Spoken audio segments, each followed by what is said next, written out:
welcome back. Time check, it's 7 minutes to the top of the hour. Yes, 7 minutes to 11 o'clock, and you're welcome to back to the program. This is still done on Sundays for those of you who might just be joining in right now. You're in luck.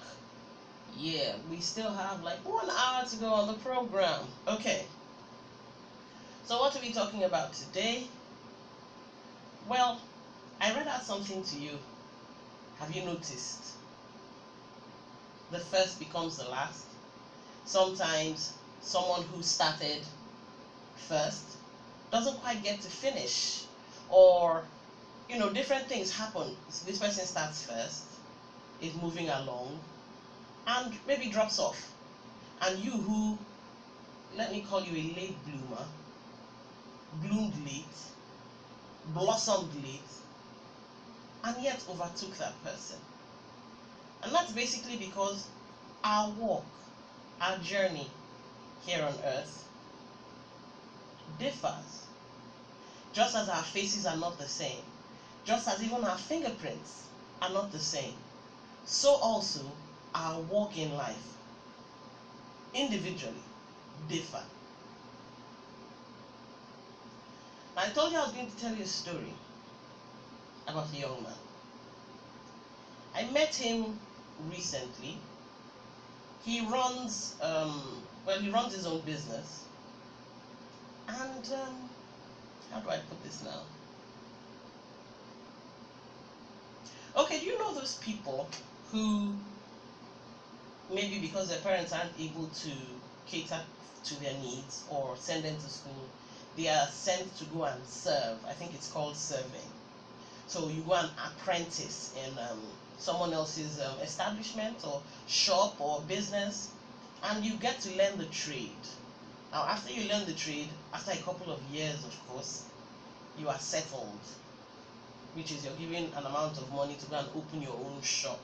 Oh, well, it's a way of paying it forward, I guess. You've helped your Oga, and your Oga too has helped you, giving you a good start in life.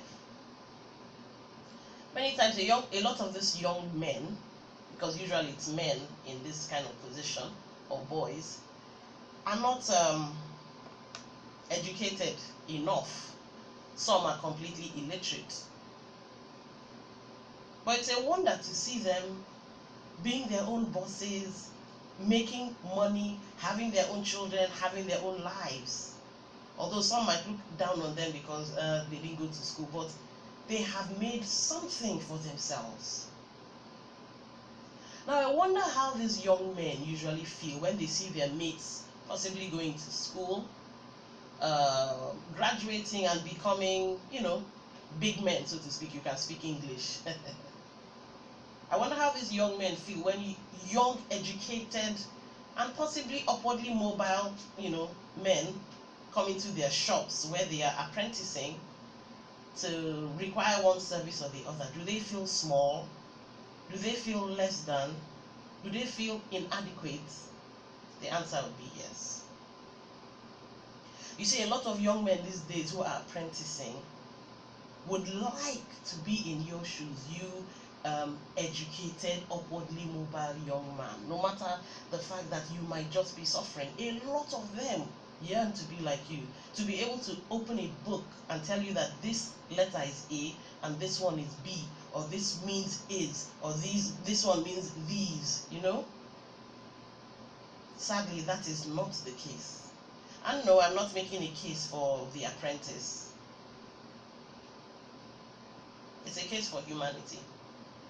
People having to do what they have to do to get ahead in life, to survive, to be able to eat or take care of themselves, or the family members or their parents who sent them out to help or to become a source of help.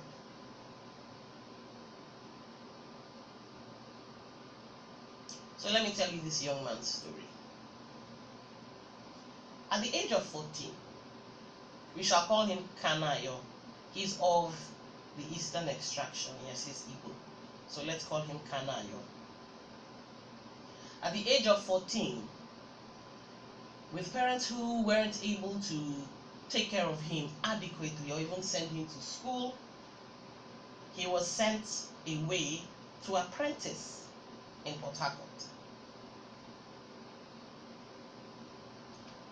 Of course, a lot of you are familiar with Ikoku, and you know the young boys who, have their thriving spare parts business there. A lot of them are apprenticing.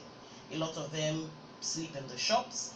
A lot of them go through great sacrifice because they envisage a better tomorrow, when they will become their own oga, when they will get settled.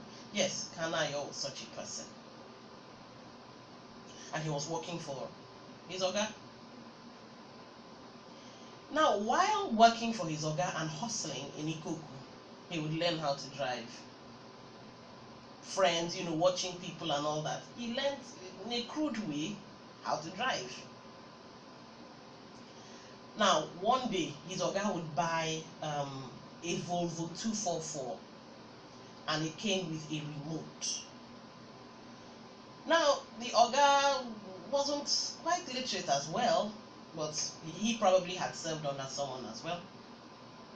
So he gave Kanayo 4,000 naira to go to Ikoku and look for someone who could connect the remote to the car. Now, the funny thing is, in Ikoku at that time, the actual cost of this thing was 2,500 naira. But because Kanayo had sought out his friend who knew how to do this particular type of job, the friend decided to charge him 3,500 naira. Sometimes it is actually, literally, our friends that kill us. So Kanayo agreed and said, okay, at least he would make 500 bucks from everything. Pocket that one. But for some reason, this friend kept dodging him. In fact, the friend dodged him for 2 weeks, just so he could punish him and just so he would make sure that Kanayo would pay that 3,500 without question. And when it began to become, ridiculous, Kanayo had to, communicate with his oga, telling him, see what's going on. He can't seem to get a hold of this man who has charged him 3,500 to connect the remote to the car. And then the boss said something funny to him. You see, when God shapes our lives in very strange ways, sometimes a passing comment from a random stranger, or maybe someone we know, might just be the catalyst. But anyway, let me not spoil the story. So the boss says to him, but are you sure you cannot do this thing yourself? Kanayo was semi-literate. I don't know if there's something just below semi-literate, but he was semi-literate. So he decided, okay, he'll try his luck or his best and see if he could connect the remote to the car. So he bought this black electrical tape and a razor blade and picked up the manual and began to read it. Now, as he was reading, in bits and pieces, of course, surprisingly, he connected the remote to the car. It worked. It was amazing. Suddenly, Kanayo realized that this was also another means of making money. And so he began to spread the word in Ikoku that he could actually connect remotes to cars. And that was how he started making his small bucks while hustling in Ikoku. Now, the way his hustle was he was squatting with people. You know those boys that they will come out on the road. You need wiper. I mean, you want buy transmission oil. You want buy battery. I know where. Then they will take off and come back with what you need. That was what Kanayo was doing while serving his boss. So he began to make small money that way. And about that time, the internet came into Nigeria, where you'd have to go to cyber cafes and sit down and browse. The days of Yahoo Messenger, Yahoo Messenger. So one thing leads to another. Kanayo sort of meets this Chinese lady online, young girl, and they get to talking about this, that, and every other thing. So she asks him, what do you do? And he gave her a kind of vague, explanation. He works with cars and this and that. And she told him, oh, really? Over here, we manufacture, machines that can help diagnose problem of cars, different types of things that has to do with cars and the repair of cars. And he was interested in this particular machine, the way she explained it. And she said, well, this is what it will cost. And in converting the currency, it totaled 700,000 naira. The weird thing was that was about the same amount Kanayo had managed to save up in his account as a small young man coming up. And so he took a calculated risk, but a risk nonetheless, and sent the money to a complete stranger. And then for days and weeks, he began to agonize, thinking that he had been scammed. And he was very quiet about it. He didn't let anybody know what he had done so that he wouldn't be laughed at. Imagine a sharp Nigerian guy, being scammed by a foreigner, a Chinese lady.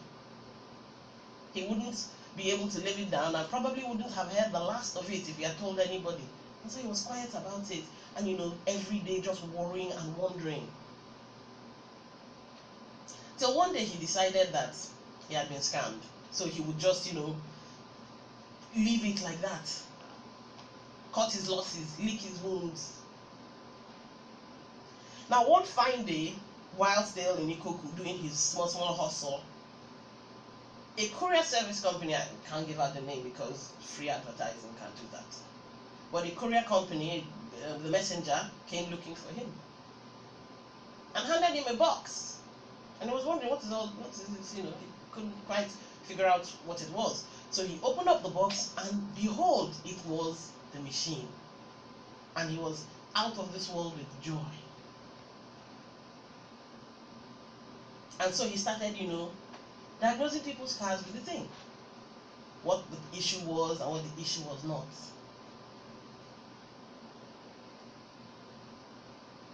And that was his launch. That was Kanayo's launch into greatness. Of course, he had other battles to fight. But this is the part of his story I can safely tell you so that, well, he's trying to protect his identity. But this was a young man who believed that at one point in time, he was comparing himself with the others, people he was working with, because he didn't have much. But he had a vision, he had a yearning, a hunger for greatness.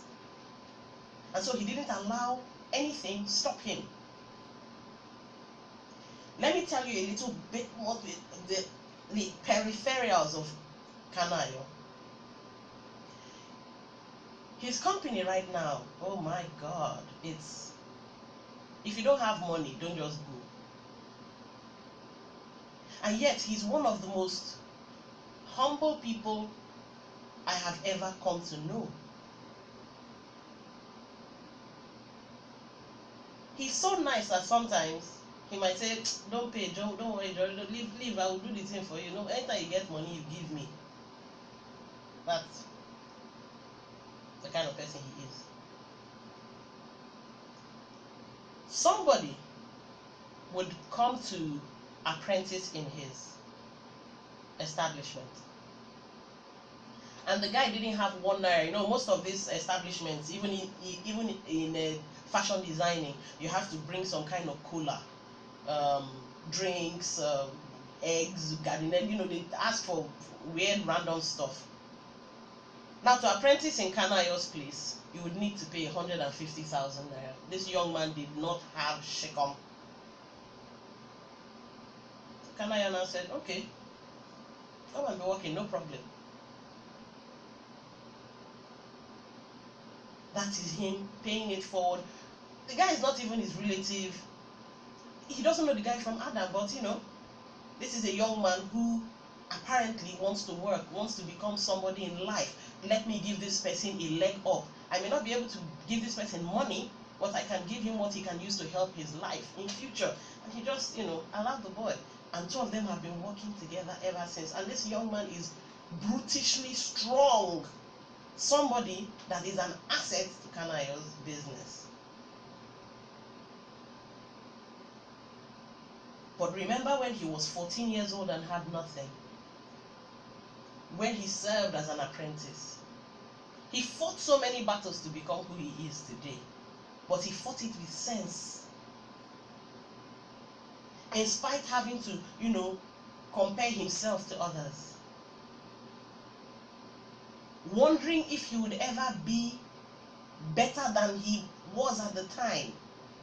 Not knowing that his future was so bright. Today he has about, 5 children, married a very beautiful woman. He opened up a small business for her too, so she's doing her own thing. People are calling him now Oga.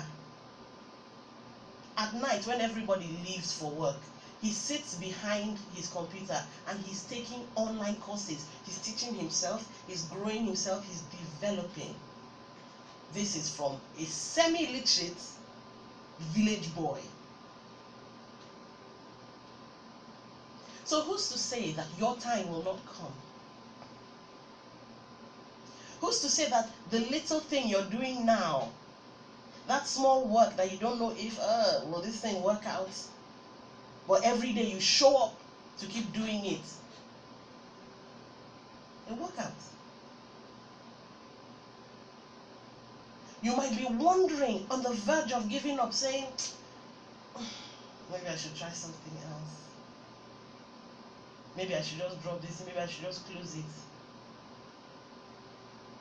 And you're on the edge, just at the very edge of becoming chief cornerstone, no longer rejected. You remember I made a comment like that the rejected stone becomes chief cornerstone? Do you know this comment as well? Dry bones shall rise again. In fact, there's a description of the dry bones, how it began to gain flesh and, began to have muscles and whatnot, and before you know it, it was a fully formed human being. And yet, when God asked Ezekiel, can this happen? Ezekiel said, Lord, I don't know, thou knowest. Funny thing is, it can happen, and it did happen, and it will happen for you. All you have to do is keep putting one foot in front of the other, not allowing your dream die.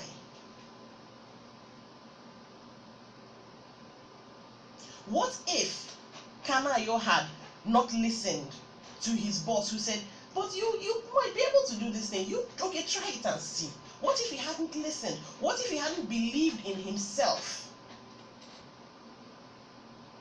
He probably will not be the person he currently is now. What if he hadn't kept putting one foot in front of the other? What if he had stopped moving after comparing himself to the others, forgetting that those others he was comparing himself to at one point in time were apprentices as well?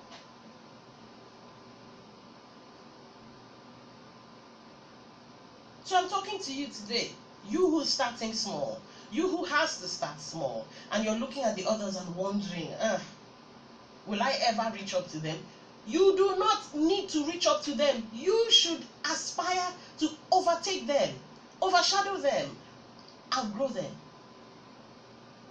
Learn, watch them, but they should not be where your horizon ends. In fact, should you even be able to see the end of your horizon? No. It's like when people say, the sky is the limit. No. The universe is. Can you see the end of the universe? So let your horizon be as broad and as vast and as wide as possible. Keep going. Even though you're having to start small. Even though your road seems fraught with uncertainty, you're not sure what your tomorrow is. I can tell you something. Consistency at whatever it is you're doing, with excellent service and belief in yourself will see you becoming whomever you wish to be. When somebody tells you that you can do this thing, believe it that you can. Don't doubt, don't second guess, because sometimes, again I go back to Kanayo. What if he did not take what his Oga had told him? You can do this thing, try it and see. Maybe somebody has told you, see, oh, you are meant to do this, you are meant to do that, and you don't believe the person. Maybe you feel it is too much work or whatever. My brother, go back to the drawing board, pick up that thing and start again and see. That might just be where your light will start shining from.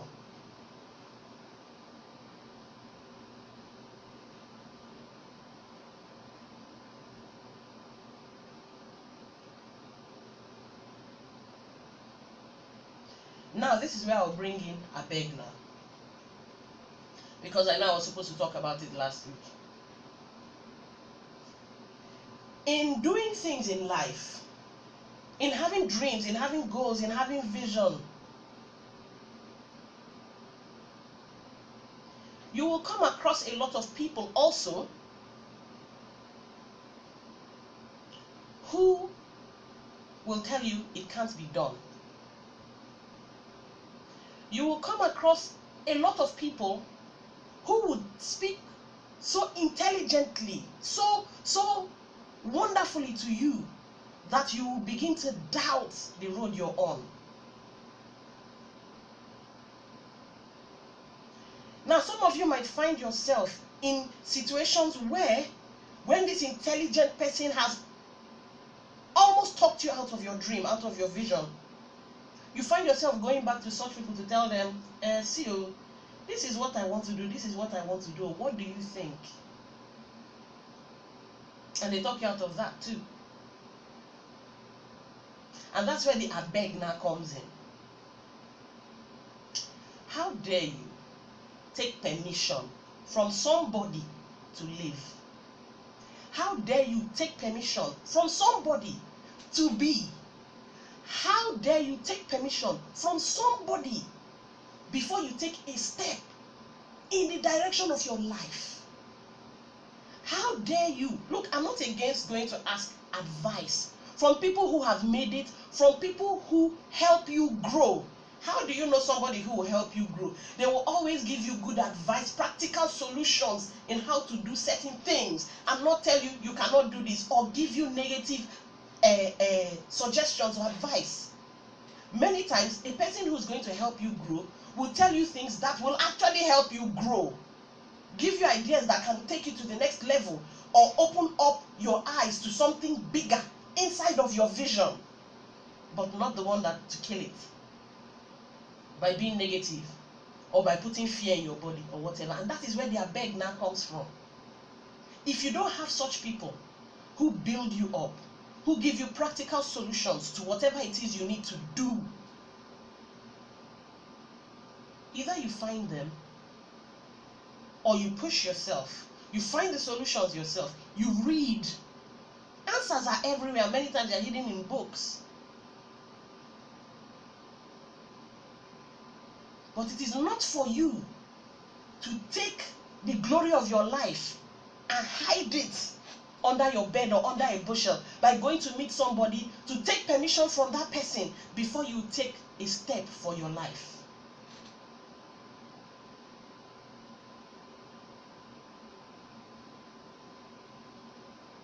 If it sits right in your spirit, when you think about that thing you want to do, and it fires you up, and it makes you feel like, oh, like a giant 10 feet tall, go for it. If it doesn't, give you worry or fear, go for it. Don't wait to be told this is what you have to do in life. Don't wait to be given permission to move.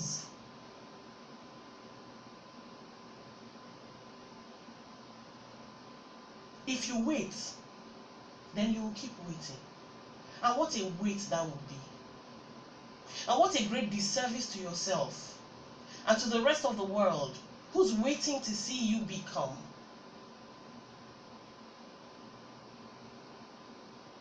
You have a business idea which you believe, you've done the feasibility study and you believe that this thing is going to work. I have a 95% chance that this thing will work. Then you go and meet somebody who talks you out of it, tells you the 5% and impresses it so much on you that you do not take that calculated risk like Kanayo did. And so your talent gets buried or lost. Abeg now. You want people to give you permission to live. You want people to give you permission to be. You want people to give you permission to grow. I learned this at an early age. Not to allow anybody become an obstacle in my life. In fact, when I finished my SS3, my WAEC, I looked at myself. What do I want to do now? Two things sprung to my mind.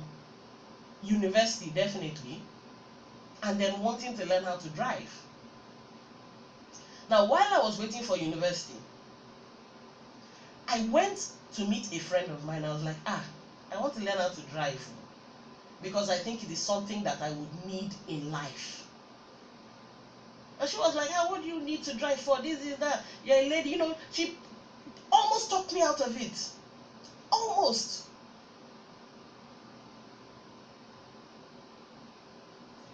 But I looked at myself and said, what I want to own a car one day. So if I don't learn how to drive now, when will I? How will I own that car? Is it somebody else that will be driving me? So you know what I did? I went and I met our driver. And I said, Aja, you go fit teach me? And he said, okay, no problem, he'll teach me. And so anytime we were sent on errands, he would tell me this is this, this is that. He would show me. I started driving in a small school field. I drove a van, 404, at the age of 16. Now, one day,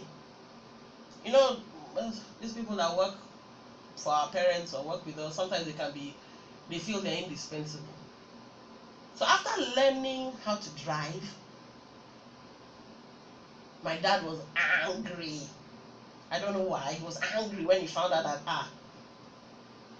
I had been, sneaking off with the driver, so to speak, to go and learn how to drive. But I didn't let that deter me. Now one day this driver started acting up. He didn't want to go and get chicken for my parents. I don't know what was wrong with him. He was just in a mood and behaving as if. So I said, Aja, give me the key. And he threw the key at me. And with my mind shaking, I entered the van from Ogunabali and drove down to Olobasanjo by myself. Shaking, afraid. But I did it. And I came back with 20 cartons of chicken loaded inside the van. Packed it, threw the key for him, and left it for the staff to carry. Now, what if I had not allowed, what if I had allowed my friend talk me out of learning how to drive to the point where Agile feeling indispensable, my parents would have been at his mercy and possibly myself.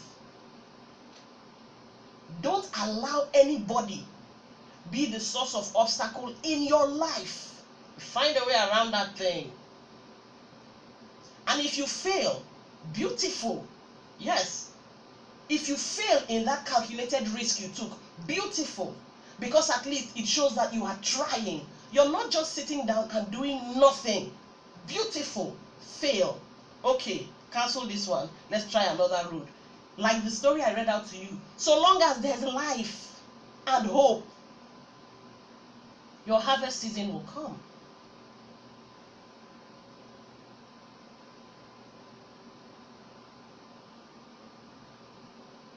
So you take that risk like Kanayo.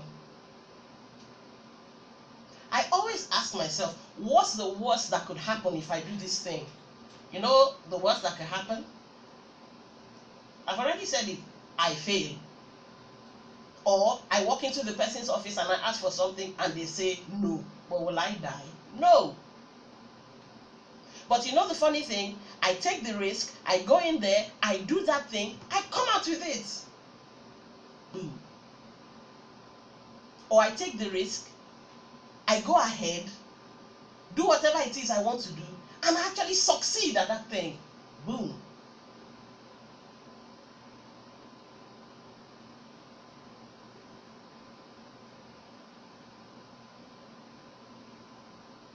So stop comparing yourself to whoever is in front of you.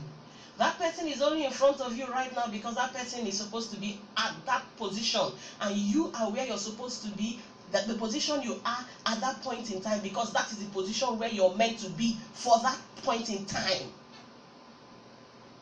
And then when it's time to move, it's like chess.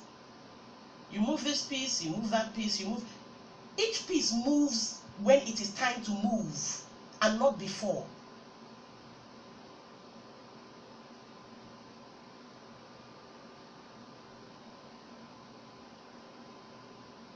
So you want to get married?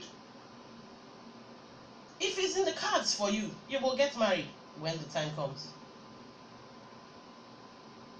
You want to start a business? If it is in the cards for that particular business, you will start it. You want to go back to school, or you want to go to school? If it's in the cards for you, you will go. When the time is right. This is another Ukwariogeya order moment. Nothing can stop a thing whose time has come. When it comes.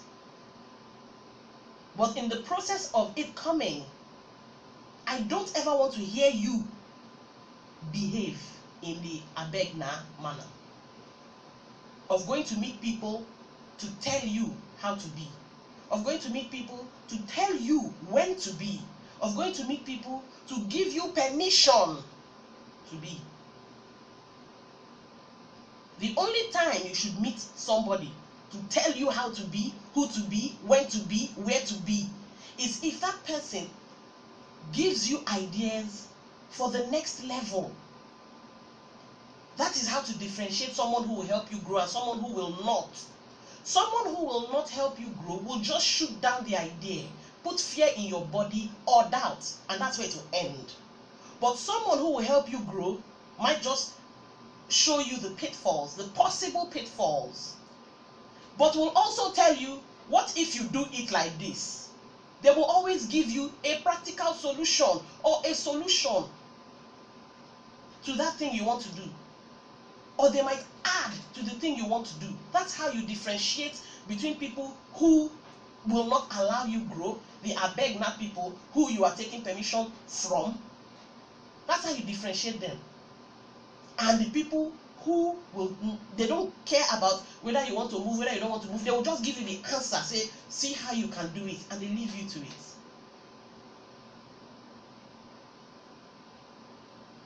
And I am sure a number of you have been thinking, it's true. Anytime I go and meet this man, it's always, what, it will happen like this, so it will scatter, it will this, it will that, save your money. Are you sure they are not 419? This, that. It's always negative, negative, doubt, doubt, negative, negative. They have never given you or told you anything that would help you grow, next step, or see something in a better life. You're always told things in such a way that you end up giving up on that thing that you were chasing. Abeg na. Make una allow me now. I want to blow too now. I want to shine too now. When will it be my time? It's your time if you will take it.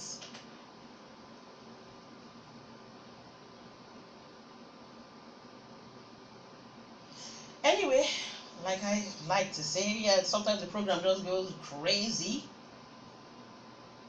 It's your program as well as mine. It's your platform as well as it is mine. You might have a question or two to ask. Hopefully, I will have the answer. Hopefully, because I ain't God. I don't know, try to use the small common sense that I think I don't have. I think it was Socrates, I Plato, one of them that said, one thing I am most certain of, one thing I know is that I know nothing at all. And maybe I know nothing at all. So here would be the time when you call in and teach me, because I love learning from you guys. A lot of the times when you people call in and give your contributions, I pick one or two things. What was her name? The lady that said the thing about poverty. I've forgotten her name. She called in and I was like, oh my, you sound like a motivational speaker as well. So yes, I learned from you guys, but not just me, others listening. Today we're talking about comparing. Have you noticed how life can be funny? Person will start first, sometimes finishes last, and you go on to finish and over finish self. How the first becomes the last, how the rejected stone becomes chief cornerstone, how dry bones rise again, and then we married it to Abeg now, where we ask permission from people before we be. We take permission from people before we take a step in our own life, and opportunities which are bound in our lives just lie there as unused opportunities, hidden talents, buried talents. Anyway, you can call in on 080-928-95620. That's 080-928-95620. You can also send a text message to 090-8668-1703. That's for text messages only. 090-8668-1703. Okay, we have a call. Hello. Hello, good morning. Good morning. What's your name? Where are you calling from? My name is Chris. I'm calling from Port Harcourt. Okay. Chris. Yes, Okay. Okay, go ahead. I want to appreciate what you're doing there in the studio. You are a very good motivator. You give a lot of people out here the courage and confidence to go on in life, irrespective of the situation they find themselves. So I really say thank you very much for a good job. Thank you. But at the same time, please, I want you to, I don't know how I can get do you notice part of the program you read earlier? Okay. I would really like to get the full list of it. Okay. It's so touching, it's so motivational. All right. Please, how do I get it? Well, what I will do is we'll put it up on, well, I'll take permission first. I'll find out if I'm allowed. Then we can put it up on our Facebook page and you can copy from there. Okay. Okay. That would be very good, man. All right. Thank you for calling. Very much. No problem. Have a nice Sunday. You too. Bye-bye. Okay. Okay. Well, if management will let me, I'll probably run it on the Dawn on Sundays Facebook page. You can also go there. It's a public page, so everything is open. You can go there and copy and paste it wherever you'd like. Okay, I think we have another call. Hello. Hello. Hello, good morning. What's your name? Where are you calling from? Good morning. My name is Abeg. I'm calling you from Port Harcourt. Abeg? Yes, Abeg. All right, go ahead. What do you have to tell us? You are doing a great job, that win, and I say thank God for your life. Well, I just want to make my contribution to a divergent direction.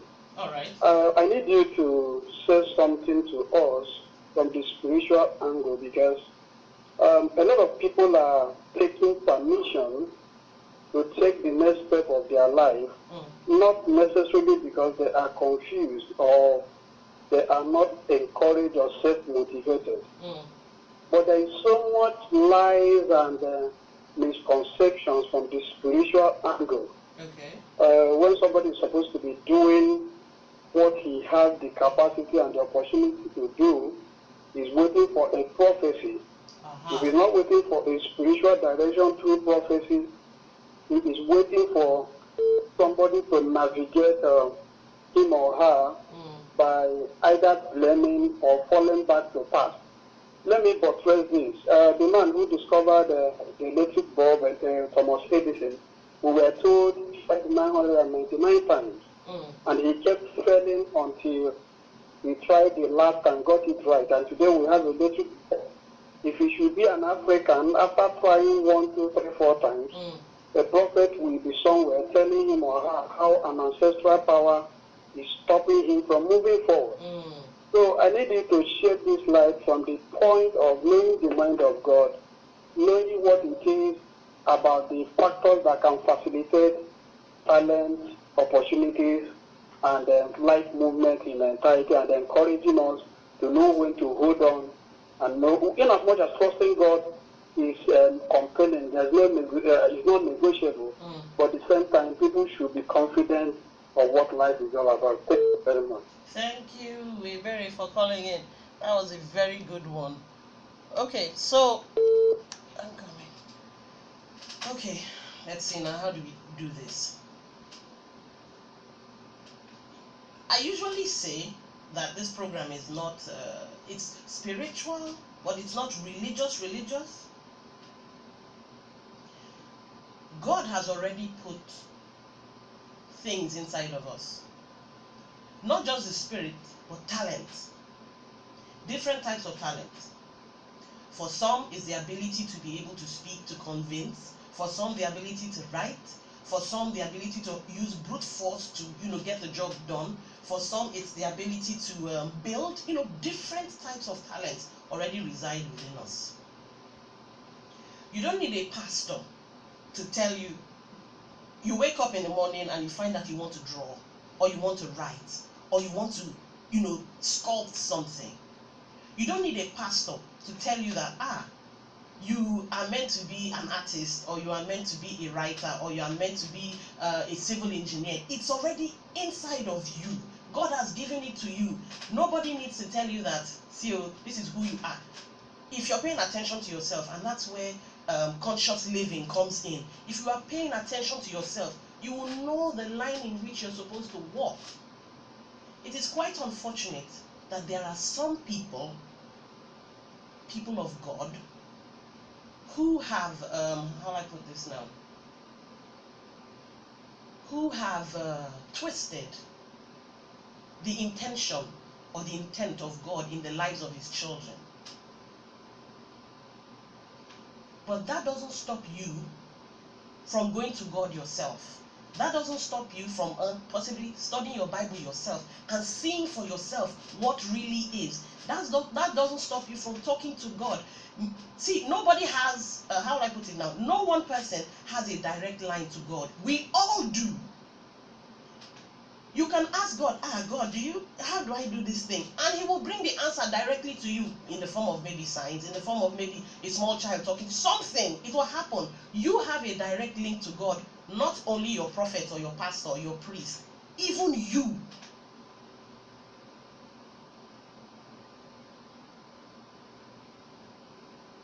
But I don't know if you want your pastor to be your God, to be the person to tell you who to be, what to be, how to be. I guess the choice at the end of the day is yours, because God gave everybody free will. So if you'd rather listen to your pastor than listen to your spirit, listen to yourself. And many times I think that spirit inside of us is God. I could be sounding crazy now, I don't know. But I think that spirit inside of us is God. That small voice that speaks to us and says, why not try it like this? Why not go in this direction? I don't know. I could be wrong, though. But think about it. Is your pastor God? Does your pastor know much more than he who resides in you? I think there's a place in the Bible that says God, his word or something will be written inside of us. Does your pastor have much more of a link to God than you, who also has a personal relationship with him. I've said this before, that we are all God's favorites because we share a personal relationship with God. So you go to him yourself. And when God tells you whatever he tells you, you can go and meet your pastor if you like, to buttress the point. If he is really of God, many times what God has placed in your heart and what your pastor says will align. They'll be the same thing.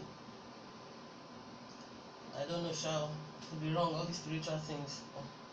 Like I said, the only thing I am certain of in this life is that I know nothing. That is the one thing I'm certain of. We're still talking. Did you notice? First shall be last, last first. Did you notice that that person in front of you might have just reached the peak, what is meant for them, and you are supposed to go ahead? No two people's journey is the same. So you cannot expect to aspire to that person when his journey is that and your journey is this. Just keep moving ahead. However, in the move, do not allow yourself fall into the trap of seeking permission from people who don't even have the authority over you. Think about it. Who died and made them king over your life? Jesus didn't die for your pastor to be your God. Jesus didn't die for me self to be your God. Jesus died to set you free so that you can waka your waka by yourself in him. But anyway, that's going too far. You can call 080-928-95620. That's 080-928-95620. You can also text on 090-8668-1703. Hello. Hello, ma. Good morning. Good morning, ma. What's your name? Where are you calling from? From Abeg. I didn't quite catch your name. Jude from Abeg. Jude. All right, Jude. What do you have to tell us? Today's talk is awesome, really. Really? Okay, if you say so. Because I don't know.